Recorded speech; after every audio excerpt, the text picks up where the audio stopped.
Okay, everybody, what we're looking at here now is the elevation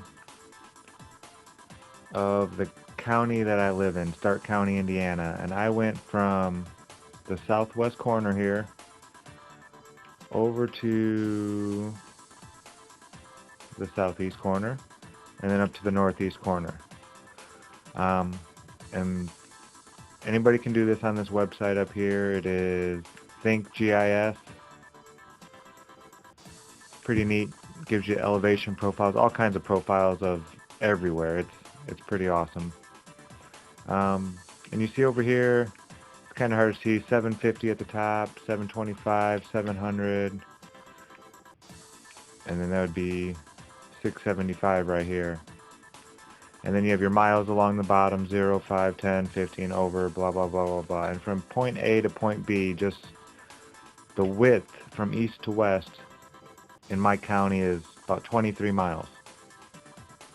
And look at all the different elevation changes. It goes up to about 740 some odd feet, all the way down to 680 some odd feet.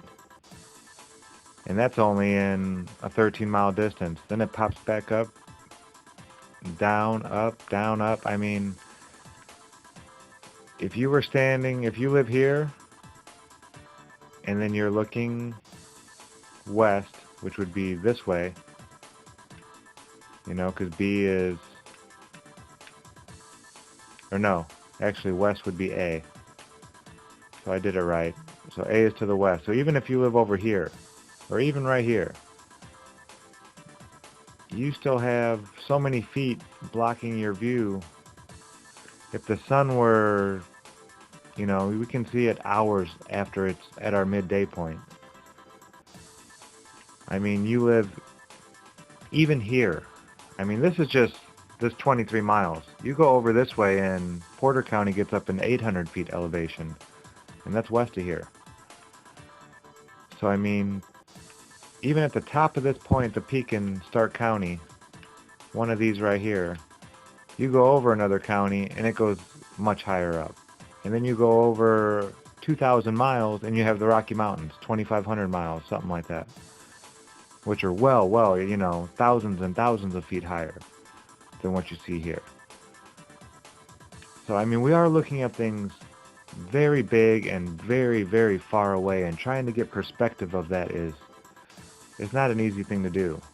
But this is just my local topography here of my county, and you can see how much it varies in feet. And if you're standing in one of these little valleys and the sun is over here, you know, thousands of miles away, say, way up there in the sky, this will eventually block out this down here.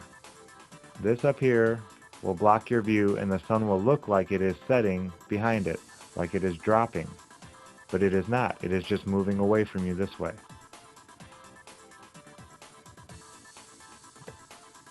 Okay? So check out your local topography and see how many feet in elevation is. Let's say I live here.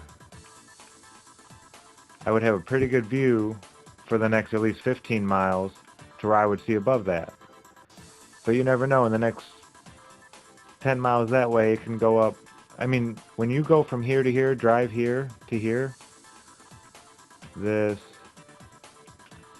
at, what is that, 700 and, we'll say 710 feet. I'll be generous. 710. 713 is right here, so 710. All the way up to 740, we'll say. That 30 feet in elevation change, you don't notice that at all. Driving that. There's a highway right here, Route 10. And you can follow this thing, and it goes and goes and goes, and it goes this way around the lake and heads that way, and you will not notice 30 feet of elevation change. It happens so gradually, you cannot tell. And that's just in that little 23-mile area right there, A to B. So I implore you, go check this out. It's free. think GIS. You just type in, I typed in Stark County, Indiana, and all that popped up. So go check out your local counties in your local area, and you'll see why the sun looks like it is actually setting. Okay, this is why the sun looks like it's actually setting.